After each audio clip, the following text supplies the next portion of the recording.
Coming up in This Week in Computer Hardware, RGB SSDs and NextGen AMD GPUs, they're coming. DARPA's going to advance chip design, and is Dell really going public again? All that and more, all coming up next on Twitch. Netcasts you love. From people you trust. This is Twitch. Bandwidth for Twitch is provided by CacheFly at CACHEFLY.com. This is Twitch, This Week in Computer Hardware, episode 473, recorded July 5th, 2018. RGB SSDs and next-gen AMD GPUs, people. This episode of This Week in Computer Hardware is brought to you by Rocket Mortgage by Quicken Loans. Introducing Rate Shield Approval. If you're in the market to buy a home, Rate Shield Approval locks up your rate for up to 90 days while you shop. It's a real game changer. Learn more and get started at rocketmortgage.com/twit.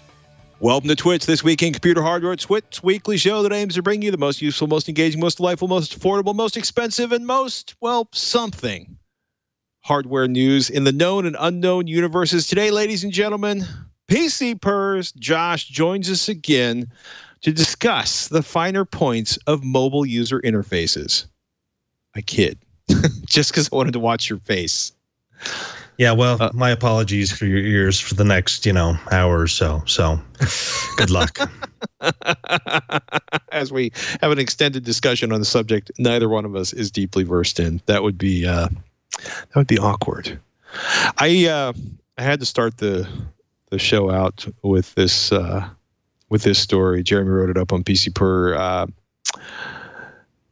The title kind of says it all. That didn't take long. RGB SSDs from Team Group. I can imagine how Alan is probably salivating at the opportunity to test the performance of a fully RGB SSD that is not only RGB, but delightfully is compatible with Asus's RS Sync, MSI's Mystic Light, Gigabyte's RGB Fusion, and, quote, other fancy software to control your blinkin' lightin'.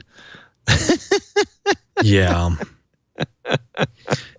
Team Group, they're the ones who had that, 480 gig SSD for something like $74 on sale. And it's just remained in the $74 to $79. So it's not an exceptionally fast SSD, but it's inexpensive. And, I guess you got to roll with the RGBs eventually, but it's a market opportunity. It's a growth industry, apparently. Oh, man. Go ahead. I was going to say, are you currently pursuing La Vida RGB in your computational lifestyle?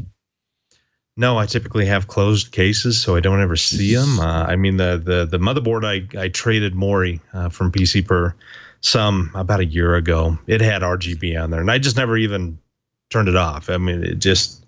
if I look real hard, I can see that there's some light emanating from my case. But I did build that R5 2600X machine, and it's one of the MSI gaming motherboards. It's their Gaming 7 AC, and oh god, that thing is just it's lights everywhere. And then you add in a video card that has one Zotac light, and at the time it was pretty blingy, but then you put on the AMD Wraith cooler, and it's just ludicrous. And now we're adding SSDs, and people are hiding those damn things behind the motherboard tray and cases anymore. So what, now you need a window there? It's just right. It's an inexpensive thing. LEDs are inexpensive, and it's inexpensive to design a PCB that will integrate that. And you just got to put it in your product, and you've got kind of instant bling, and you can add $5 to $10 to your base model, or even more if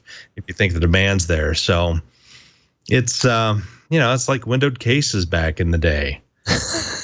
I was never a fan of Windows cases, partially almost entirely because my cable management is a friend of mine who's a particularly anal retentive about cable management. Once, I opened up a case to do something, and he just looked at it and went, no, we cannot have this.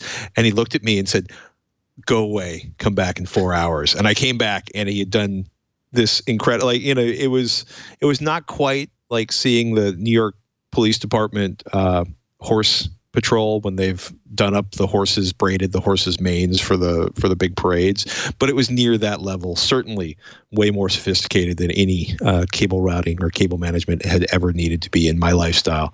But I laugh in part because Shannon's getting ready to build a new gaming PC, and I'm afraid that by the time she finally gets this PC built, she's going to want to replace the 1080 she bought as the prices were coming down with something that actually has additional LED lights. And if there's a way to hack some of it would be nice if they actually did something that would make it easy to use some of the existing RGB control software to create custom RGB lighting additional, because she's just she loves having, the unicorn vomit on her keyboard, for example. And I love saying unicorn vomit. It makes me so happy. But it's, every time I look at a PC per case review, I'm like, how many sides of it is glass? Nope, not enough glass for Shannon's next PC build. Although I think we finally found the one she's going to get. But yeah, I just want the thing to not fail and to run as fast as possible, and preferably for as cheap as possible. But it's been getting to the point where some of my motherboard choices, which are generally A, pretty conservative, and B, as inexpensive as I can get with the features I want, I can't manage to avoid having LEDs on the motherboard. It's just so odd. It's the default. At least you can turn them off. It's I feel like I should build at least one total unicorn vomit system just to see how many LED things I can get stuffed inside of one case, and if I get them all to actually work cooperatively rather than competitively. Speaking of competition, AMD's North Star might arrive in time to top Christmas trees around the world, which is a fancy way of saying AMD's next generation GPUs, 12 nanometer Polaris 30 update, and the 7 nanometer Navi chip. Looks like it's going to be here for holiday shopping season before the end of the year. Quote, with a performance boost of 20% compared to the current Polaris 20 based cards. So yeah, this next year is going to be interesting in terms of graphics and CPUs, GPUs, whatever, because we've had these intermediate process nodes. So TSMC has a 12 nanometer. Right. AMD, Global Foundries has a 12 nanometer that they're using with the current Ryzen 2000 series chips, and all that is essentially TSMC's is a slightly shrunk version. I mean, it's a bigger jump than what Global Foundries does. Global Foundries it's a tweaked 14 nanometer that has better electrical capabilities, and so we're assuming, I don't know for sure, but it's pretty safe bet that this 12 nanometer Polaris is going to be coming from Global Foundries, and so they've had a little extra time to work on it. I mean, Polaris, when it came out a couple of years ago, was not as impressive as people were hoping. And it was very popular, obviously, with the miners. And now we're finally at the point where we have sub $300 RX 580 8 gig boards. And that's just hasn't happened in a year and a half, maybe even longer. I can't remember exactly. But AMD has had a chance now to kind of see where the process nodes are going. 7 nanometer capacity is going to be tight because Apple's going to want a piece of it. Other mobile guys are going to want a piece of it. Qualcomm's going to want something. AMD's going to be leveraging it for, I think, their next generation EPYC stuff that they really want to get out because Intel's having the stumbles that they are. And so the graphics guys are kind of going to have to take a two-tiered approach. Their mainstream and low end are going to have to be 12 nanometers because they want the high-end stuff and the stuff that's high margin to be able to pay for being produced on 7 nanometer. And so we're going to see the large GPUs, the high-end stuff, probably maybe not this year, but certainly into next. And that'll be leveraging 7 nanometers. But for the time being, they need to have a refresh of what they're doing right now. And so the theory is that NVIDIA next month is going to be releasing their 12 nanometer parts in the GTX 1100 series. AMD with their Polaris 20, and the 20% probably comes from a combination of two things. One, obviously you're getting improvement in performance due to the process technology. 12 nanometer process is a little bit faster. It's a little bit better. I mean, we've seen a little bit of jump on the Ryzen side, but the Polaris was not. I mean, it was a fairly well optimized GPU, but not really. I mean, AMD relies on a lot of automated place and route for their designs, especially GPUs, just because they don't have the they don't have the workforce that Intel does to do a lot of hand laying of the designs. And so there's a lot that they could do in there to optimize. Right. And I mean, certainly the 14 nanometer products, the RX series, they didn't clock as high as people had expected, especially as compared to what NVIDIA does, because they do a lot more, handwork rather than automated. And again, it's a matter of R&D and how many employees you can hire. And NVIDIA's got AMD beat there in the graphics side. So it's going to be nice to see if they get an improvement. But 20%, if it does that, then, at least they're at like GTX 1070 speed for their high end, which is better than what they've been doing lately. I mean, they're Vega 56 is about GTX 1070 Ti. Their Vega 64 is 1080, right. But boy, it's they both consume a bit more power than what NVIDIA does on their side. So this is going to be a nice refresh. And again, throughout the rest of this year, it's going to be interesting to see what the graphics guys do in response to how much line space there are in these next generation process technologies. Speaking of next generation process technologies and designing chips, pretty big, to me at least, a pretty big, pretty compelling DARPA project just got announced this week. Rick Merritt writes it up at EE Times. Quote, the U.S. will pour $100 million into 2 research programs over the next 4 years to create the equivalent of a silicon compiler aimed at significantly lowering the barriers to design chips. The programs, involving 15 companies and more than 200 researchers, were described for the first time in a talk at the Design Automation Conference. Down in San Jose this week. And those are part of the Electronics Resurgent Initiative, which is about a $1.5 billion investment to drive the U.S. electronics industry to the next level, to evolve the industry, if you will. And the Electronics Resurgence Initiative is going to have an event in Silicon Valley later in July. I think it's really interesting. They're looking for advances in artificial intelligence and photonics, but the whole idea of creating more efficient automated chip designs. People forget. We look at the internet and it's part of everyday life here, and even but that started out as a DARPA project and it was the Cold War. It was very Buck Rogers, if you will, in a very not Buck Rogers way, and it delivered these extraordinary benefits. As long as you're not being trolled on Facebook, it delivered these extraordinary and glorious benefits and changed the way we do a lot of the things we do on an everyday basis. But let's connect all the universities. Yes, let's connect all of the universities and all of the research centers, and then and then SCA web pages came out, and then Facebook, but or then web browsers, and then web browsers with graphics. But I just like the idea. I just think it's an extraordinary idea to make chip design more efficient. And I'm very curious to see what the dividends from this might be. I don't know. Well, that's a tough nut to crack, though. I mean, we've been talking about automation of a lot of this stuff, and we talk about automated place and route. Well, automated place and route is still, you have to do a certain amount of high level designing and specify structures and whatnot to get to the whole synthesis area. But what kind of libraries are you going to use? What kind of patents are you going to run into if you say, here's this algorithm, for this chip that I'm planning, and here's the pathway and the specific things you do, and you put that in there and it comes out and it's like This is really similar to an Intel i740 graphics chip from 1997.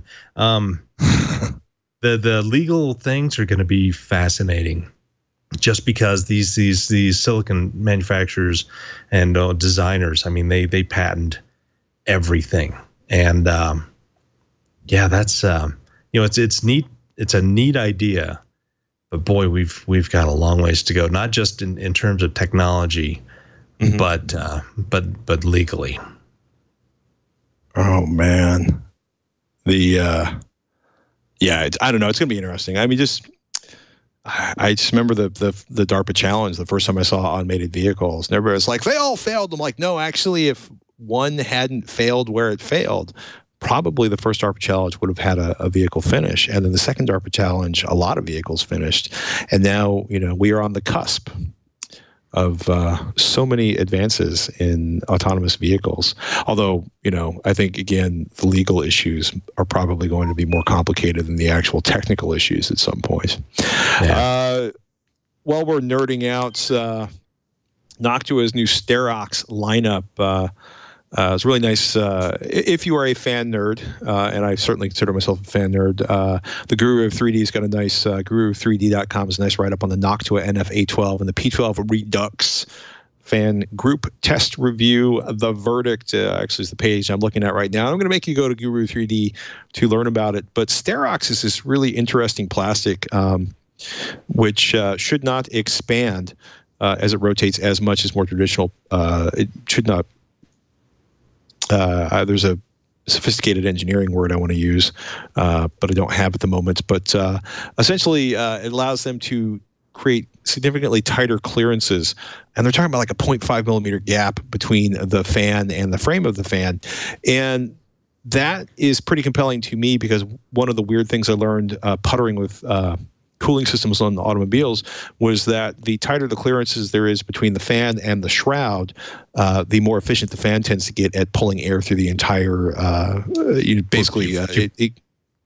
You've got less turbulence in there, and things to and drag. So that's why you see those fans that actually have a ring around the outside that spins. It's the whole laminar flow thing. Sorry, carry on. No, thank you. One of us had to have sophisticated multi-syllable words there. But again, we talked about Noctua talking about actually doing not brown fans, and Ryan and I were laughing about that in a positive way. But it's interesting to look at the measurements, and the Guru 3D does a nice job of trying to analyze the performance, and as he points out, his results could be considered to be a subjective rating. Each PC is different. Each and every one of you will perceive sound totally different. Ambient temperatures are different. RPM settings are different per PC, and it's an interesting kind of deep dive into this and look. But I think overall, Noctua continues to make really, really good fans. And if you're curious about this wonder plastic, that's a good place to start to get some information on that. They sure do make good products, though. They do. They run forever. I know, and I'm glad they're gotten away from that tan color. Talk about vomit. So distinctive. Oh my goodness. You had an infant child before, and so that's like milk and something else. At least they weren't making meconium colored fans. Speaking of children and things that come out of them, at least in the first few days. Or speaking of meconium, this is possibly the worst segue I've ever done. I am uncomfortable with this announcement. You actually have some more intelligent things to say about it than I do. Dell went private. Dell going private, I think, was absolutely fantastic for Dell's products and Dell's business and Dell consumers. And the announcement came out today. Bloomberg's got a good write-up. Dell to return to public markets with tracking stock buyout.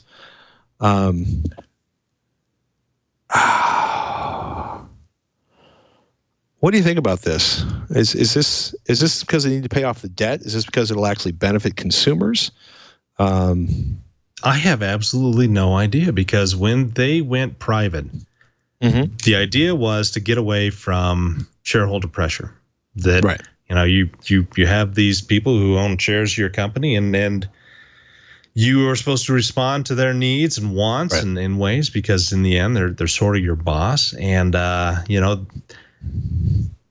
big changes that you were trying to push into a company would probably hit a lot of friction in having a public company. And there are certain things you just wouldn't be able to pull off as compared to being a privately owned. And so they have thrived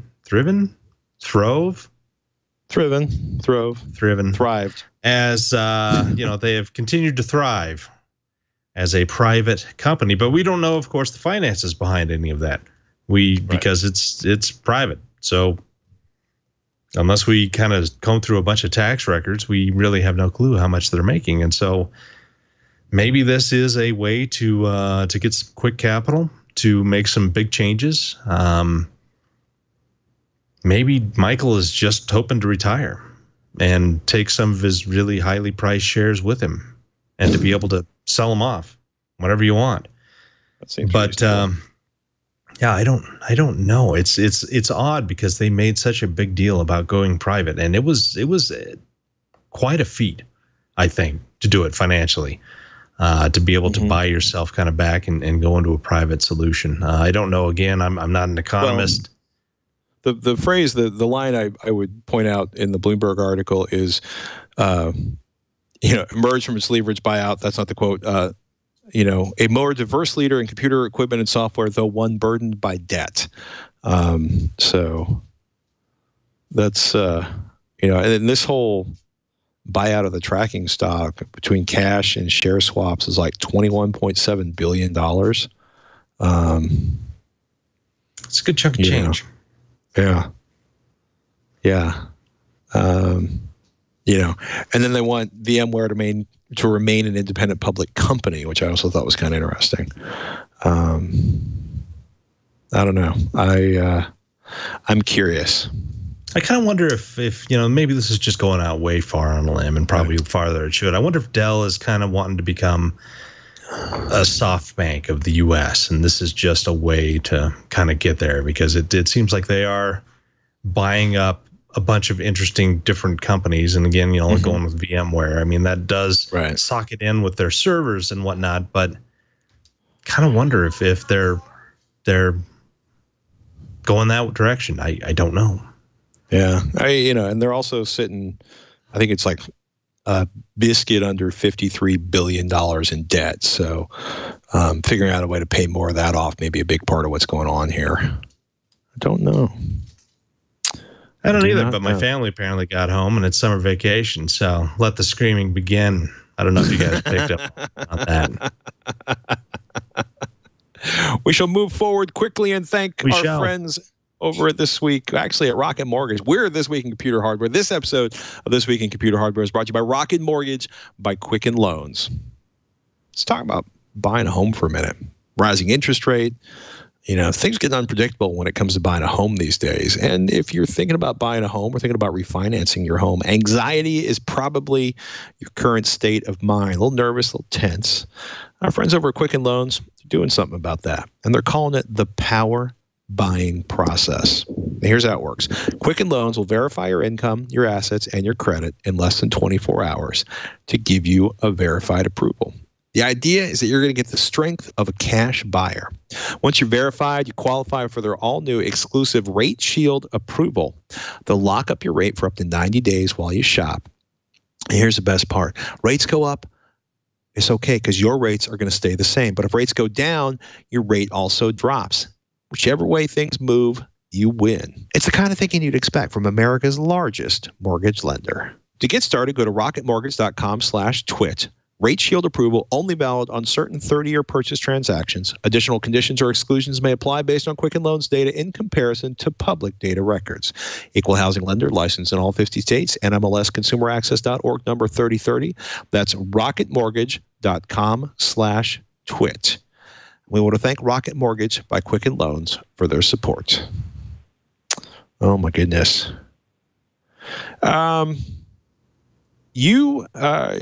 Josh, you had a good point. I've been fascinated. So if you haven't been following along, Micron, memory manufacturer over in Idaho, They make nice memory. A bunch of engineers were recruited into a company in Taiwan. When they were recruited to the company in Taiwan, the Taiwanese company was like, could you, you should bring some stuff with you. That stuff, of course, would be intellectual property belonging to Micron to allow the Taiwanese startup a bit of a competitive advantage. They stole information. What's crazy is the Taiwanese company is it's crazy. The Taiwanese company UMC was invested in by a province in China, and the Fuzhou Intermediate People's Court of the People's Republic of China, which oddly enough is in the part of China that invested in UMC, issued a preliminary injunction stopping Micron from selling 26 products, including dynamic random access memory and NAND flash memory related products, basically suing to prevent Micron from selling products that UMC was making after stealing the technology from Micron. W. and Ian King wrote that up at Bloomberg. I was freaked out about this because this is intellectual theft scumbaggery, I think, really taken to an exciting new level. Yeah,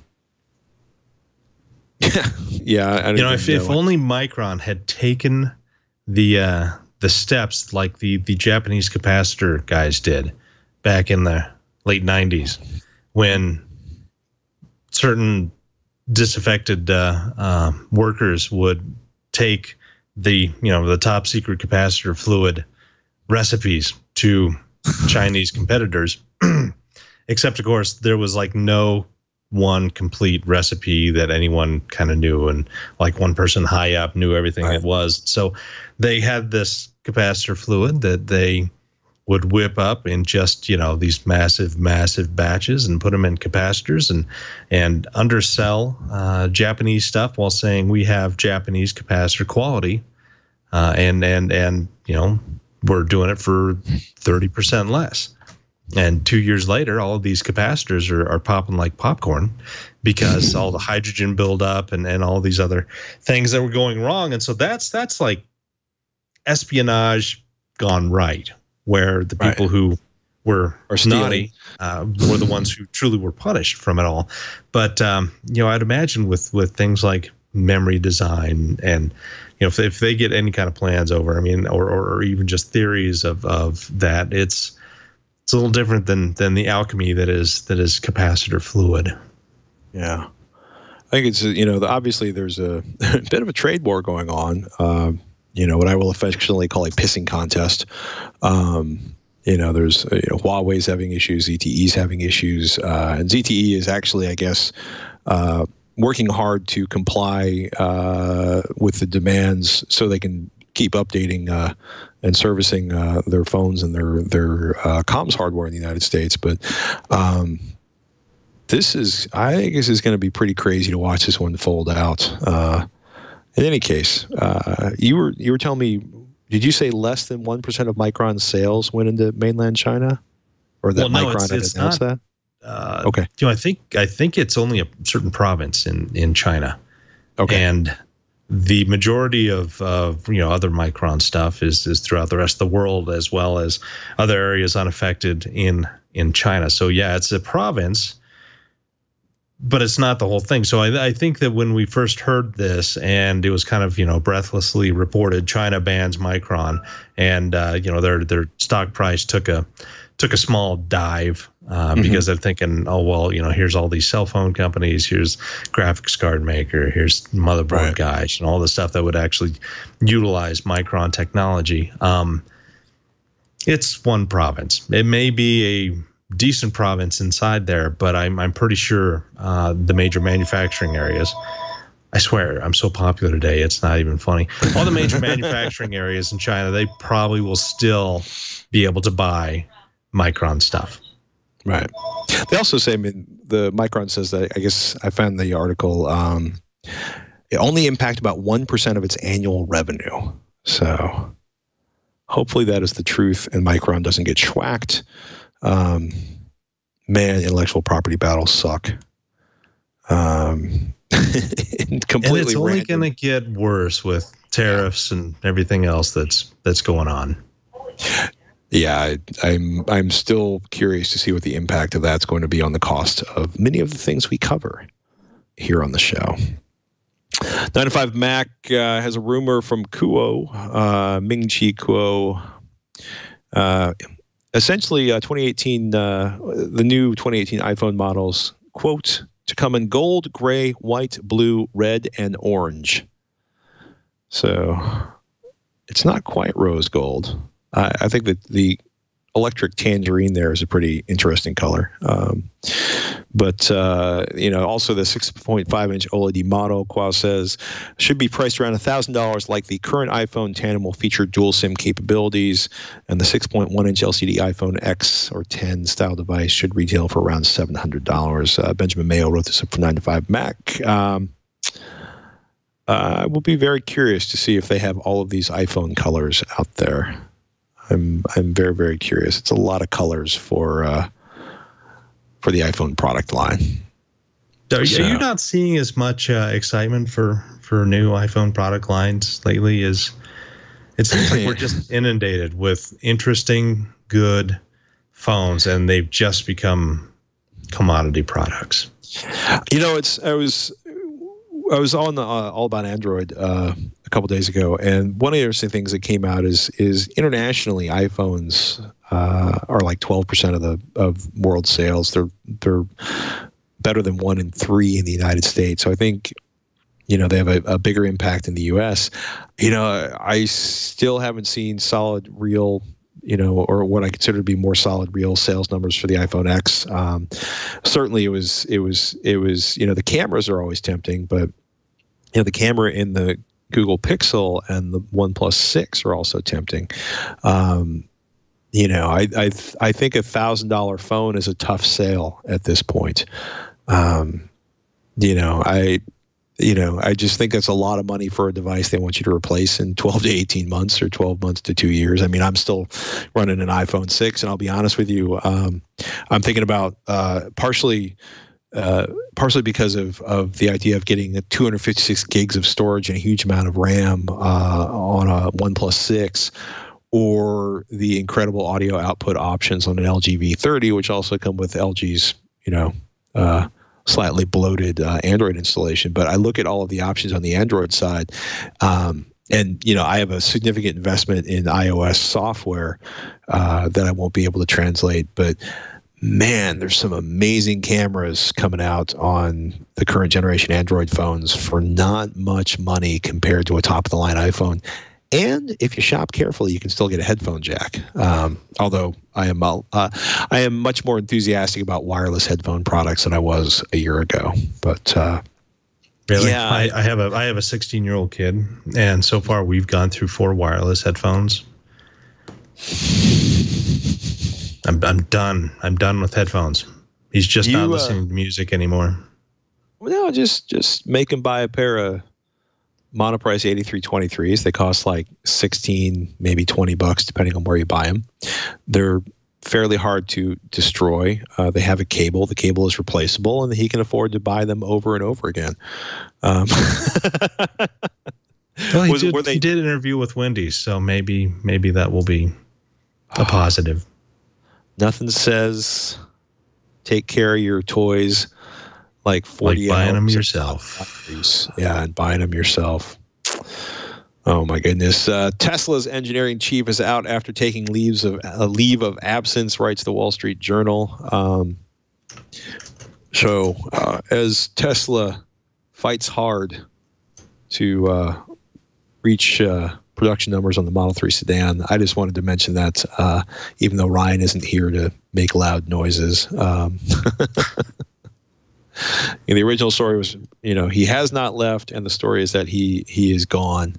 I'd be very curious to see, like a lot of people, I think I'm very curious. I want Tesla to succeed, in part because they're a local employer, in part because, I've ridden in a couple of their vehicles and have driven a couple of them, and I like ridiculously overpowered electric vehicles.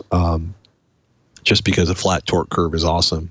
And Elon Musk is making noises about making a pickup, which I am very curious about, again, because I love torque. But they can't, for the Model 10, they can't have the amount of quality control issues they had for the Model S and keep the company going unless Elon turns it into a really major hobby. So I also thought it was kind of crazy. I laughed because the title was Amazon takes a page from Toys R Us with a holiday catalog.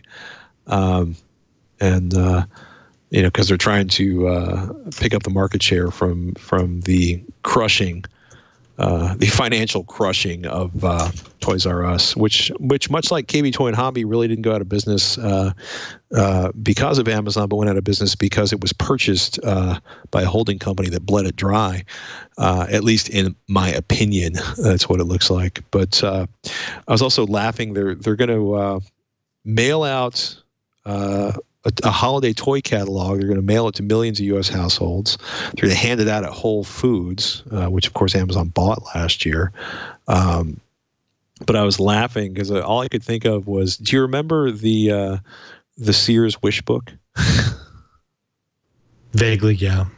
Vaguely. It was just the big catalog that, Yeah, the giant, catalog full of stuff. You get that about 3 months before Christmas, and there's a certain section, well, two sections, if depending on your age, that were well read.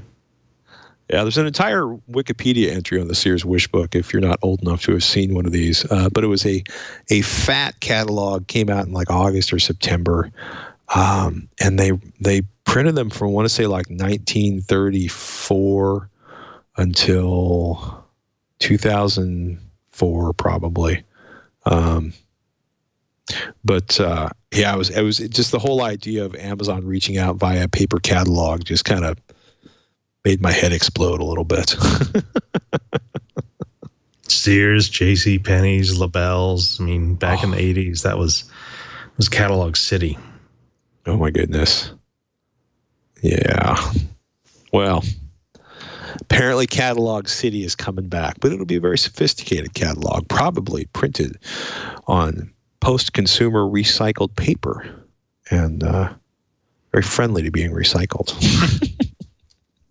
I just had to say that. Anything exciting that you're looking forward to coming out over at PC Per, or any of the sort of technological movements going on right now that have you all excited? The running and benchmarking this R5 2600X has really been eye-opening. I have not. So first thing you do is you test out an FX 8350 and you go through all the things and you go through how it feels. I mean, your user experience and how quick things pop up and, what kind of technology you can attach to the motherboard and all these things. And then you take this very modern platform and it's got two M.2 connections and it's got full speed PCIe 3.0 M.2 connections, where before I was using a motherboard that utilized PCIe 2.0. And so you have this massive increase in just IO performance. And then you get into, how much power it pulls. And you start looking at the benchmarks and how much power it pulls. And you see that even though the FX 8350 is a 4-core 8-thread essentially, and this 2600 is a 6-core 12-thread. Right. It's across the board. It's essentially double the performance without doubling the threads. It's just such a massive increase in what AMD is able to deliver in terms of IPC and just overall usage, and having a modern platform. That it's been a lot of fun, and I kind of missed out on the first gen of the Ryzen stuff. I mean, I may have been more amazed then, or I may have been less amazed. I don't know, because the 2000 series are not significantly faster, but perceptibly faster than the previous generation Ryzen stuff, and so it's very reminiscent of going from I don't know, you were around during the time, but if you had a K63 on an MVP 3 or MVP 4, I can't remember the damn things anymore. Motherboard, and then you jump to a K7 and you had all these things like working HEP and it just really fast memory capabilities and it was before SATA, but it was ATA 100 and 133 support. I mean, things that just were not there with the K6-3 platform, the K6 architecture in general. So this has been kind of, a run back through memory lane and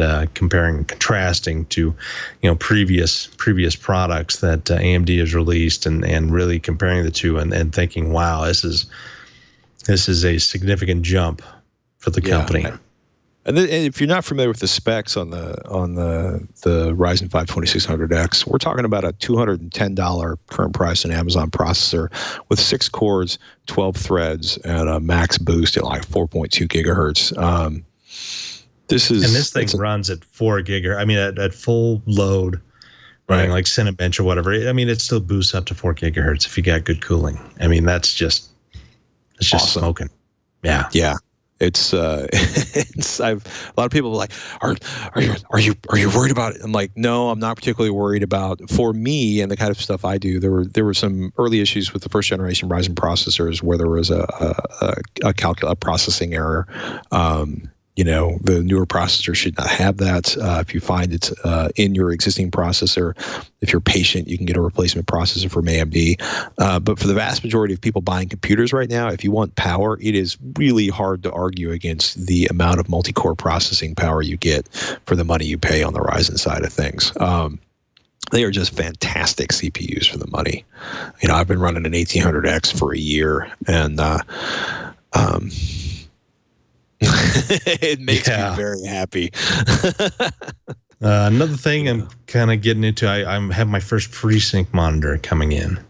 And so I'm, I've gone to shows where, you've seen G-Sync and FreeSync and you kind of played with it a little bit. But, when you're at CES or whatever, it's just not fun. You just can't sit and focus on it. You can't really understand some of the nuances. You have 2,300 other things to see that day at CES. Bugging you all the time and talking in your ear and coughing on you and other random journalists walking by and taking up your time. It's all terrible. But yeah, I'm getting that thing. I mean, it's a curved VA monitor, 144 hertz, and it's FreeSync. It's not HDR or anything like that, but it was on sale for $150.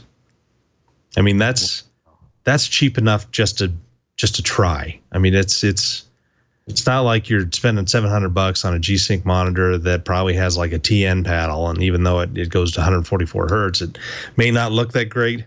This is, it's only a 24-incher, but again, it's got an 1800R curve. It's a MVA monitor, so it's not TN. It's still got the high refresh rate, and it's got FreeSync. So as long as you got an AMD graphics card of like an R9 290 and above, right? It's gonna work. And I'm real interested to see how this will be, and it'll be either here on tomorrow or Monday. And I'm really hoping tomorrow because weekends are much more fun than Mondays. Yes, they are. And what are you currently running right now? What's your primary system? For monitors or system overall? System overall.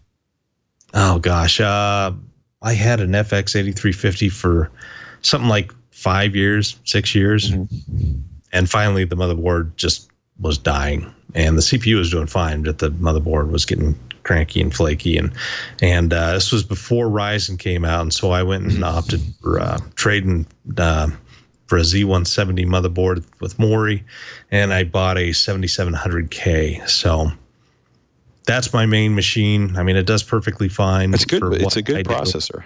It is, and sadly for Intel, it's still about as fast as anything out there. Sure, they've got the 8700K out there, but you got 2 more cores and 4 more threads, and that's kind of the long and short of it. And a lot more money. Oh my goodness. Just a little bit.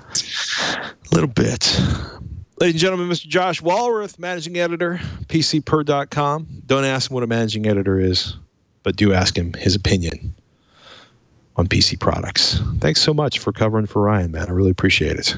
Hey, thanks for having me again. Sorry that I didn't have much more to talk about. Unfortunately, it was July 4th week here, and people just kind of shut down last Friday. And I got to say, I was surprised there was as much news as we had this week, because I'm with you. Usually July 4th week is, well, I guess we were talking about RGB SSDs and the plastic real important technology. Things. Everything else in the industry is kind of chugging along. I mean, we've got the Micron thing that could, in theory, become huge if courts in China and other areas decide to say, hey, let's, since we're not putting tariffs on stuff, maybe we can legally get these out and have more, internal type, products being used for these things for export. We've got, Intel still in the throes of the post BK world.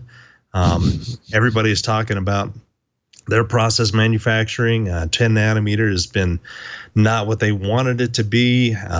There's some talk that they're gonna. I think it's they've been using cobalt instead of copper, and there some physical properties of cobalt that are better for actual manufacturing. But when you talk about things like impedance and electrical performance, it's still not as good. And so they've had some real issues, and it's not just cobalt, it's other materials and the way they've kind of put everything together. And there is speculation, and some have heard that they've pulled in some people from their 7 nanometer production that they're coming out with in about 2 years, and bringing them into the 10 nanometer team and going for a more traditional copper based rather than cobalt. And we could be seeing that in maybe a year's time if things really work out. But boy, when you start doing big material changes, that's some large tool changes, and you have to worry about how certain materials interact with others, and if even minuscule amounts of it are still remaining in parts of your fab and factory, the chance of compromising a wafer with just some dust from a previous process that utilized a material that is can actually break down another material. It's just it's mind-boggling. Yeah, this is like copper was a big bad thing because it used to dope the silicon, and you had to have a protective layer in between silicon and copper, and you had all that. But you couldn't then do regular aluminum silicon wafers in the same copper manufacturing, and it just is it's nuts. It's not what we would expect from Intel and process, and certainly haven't seen in the past. So, as we are fond of saying, we wait with bated breath. Ladies and gentlemen, thank you so much for listening to this episode of This Week in Computer Hardware. If you want to hear more, great. Go to twit.tv/Twitch. You'll find out all the information on how to subscribe on your favorite podcatcher or how to watch the video on your favorite device. You can find more of me at techthing.com and avexcel.com. Josh, what's the best place to find you on the Twitters? It's twitter.com/Josh D. Walworth, all one word. Maybe some capitalizations in there. I don't know how but you can do that, or find me at pcper.com. I'm around, and luckily I don't have anything real. I don't have anything real terrible on my front page, so that's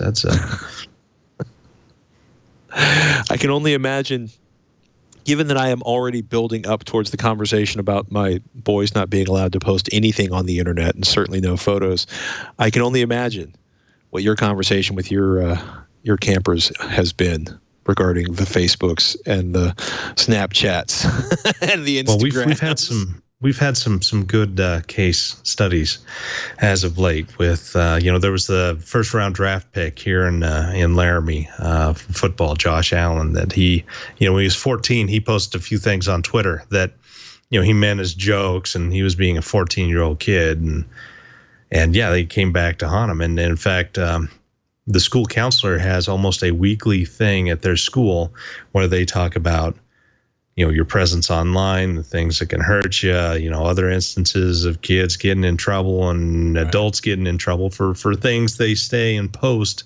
And, they don't necessarily mean to, but we all know you all know how that goes.